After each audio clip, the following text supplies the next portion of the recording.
Imagine a world where football transfers are not just about the money, but also about the intricate dance of player preferences and club strategies.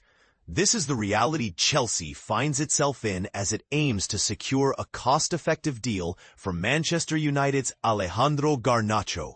According to Daily Mail Sport, Chelsea's initial offer for the 21-year-old Argentine international is in the region of 25 to 35 million. Significantly lower than the £50 million United has been demanding. But here's where it gets interesting.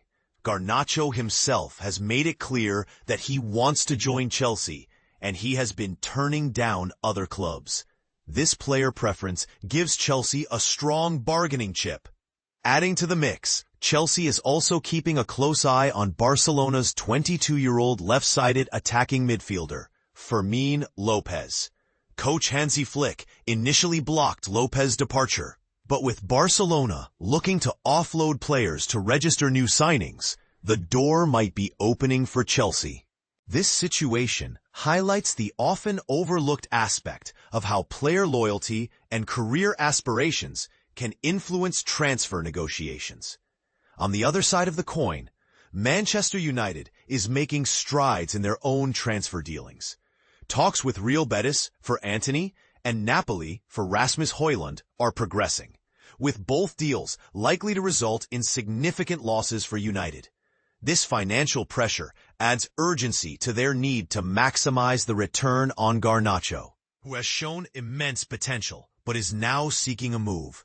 Another player in the spotlight is Kobbie Mainoo, the 20-year-old midfielder who has been attracting attention following manager Ruben Amorim's candid remarks about his competition with Bruno Fernandes. Despite the club's reliance on Fernandes, Mainoo's future looks uncertain, especially after Chelsea's failed attempt to sign him in January. What does this mean for Mainoo's career trajectory, and how might this affect his development? Switching gears, Brentford's pursuit of Borussia Dortmund's Max Bayer could have ripple effects across the Premier League. If Brentford successfully bolsters their attack, they might be more willing to let go of Yoane Wissa, who has been linked with Newcastle United. Bayer, a Germany international, was benched in Dortmund's recent Bundesliga opener, signaling that he might be on the move. Is this a strategic move by Brentford, and how will it impact Newcastle's transfer plans? Newcastle, meanwhile, is exploring other options, including a return for Wolves striker Jørgen Strand Larsen. Despite Wolves rejecting their initial £50 million offer, Newcastle remains optimistic, especially given Larsen's desire to join them. This move is crucial for Newcastle as they seek a replacement for Alexander Isak, who is still a target for Liverpool. How will this competition for Isak play out, and what does it say about the current market dynamics? Wolves, on the other hand, are closing in on a double signing, with Christantus Uche and Ladislav Krejci set to join the club. Uche, a striker, is expected to finalize his £17 million move from Getafe, while Krejci, a centre-back, is joining on a loan with a £5.5 million option to buy. These acquisitions highlight Wolves' ambition to strengthen their squad ahead of the new season. Arsenal, too, is making waves in the transfer market. Porto is reportedly close to signing defender Jakub Kiwior on loan with an obligation to buy for £26 million.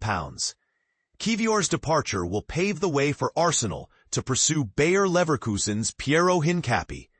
The Gunners are also keeping tabs on several young talents, including Real Sociedad's Jon Martin, Girona's Arnau Martinez, and Nordsjælland's Caleb Urinkey. These moves suggest a long-term strategy focused on developing young talent, but how will it balance with the need for immediate results? Tottenham midfielder Yves Bissouma is another player on the move, with talks underway for a potential loan to Galatasaray. Bissouma, who has been dropped from Tottenham's squad due to disciplinary issues, is open to a move to Turkey. Will this transfer signal a new chapter for Bissouma? And what does it say about Tottenham's squad management? Crystal Palace has faced setbacks in their pursuit of Conor Gallagher, who is reportedly happy at Atletico Madrid. Palace is also targeting Villarreal's Yeremy Pino and has made an approach for Manchester City defender Manuel Akanji. How will these moves shape Palace's squad, and what does it say about their ambitions for the season? Leipzig is another club with a busy transfer window. They are keen on Liverpool's Harvey Elliott, especially if they lose Xavi Simons to Chelsea. Meanwhile, Liverpool insists they do not wish to loan out Kostas Tsimikas, who is attracting interest from Roma. What does this indicate about Liverpool's transfer strategy, and how will it affect their squad depth? Everton is also active in the market, with manager David Moyes looking to add versatile defenders. The club is in talks for Nathan Patterson, Ainsley Maitland-Niles, Hector Fort, and Kellen Fisher. How will these signings impact Everton's defensive lineup, and what does it say about Moyes' tactical approach? Finally, Sheffield United is in discussions with Danny Ings, Ben Mee, and Nathan Redmond, all of whom have been training with the club. Ings, a free agent, is a particularly attractive option given his experience and goal-scoring record. How will these signings transform Sheffield United's squad, and what does it say about their ambitions in the league?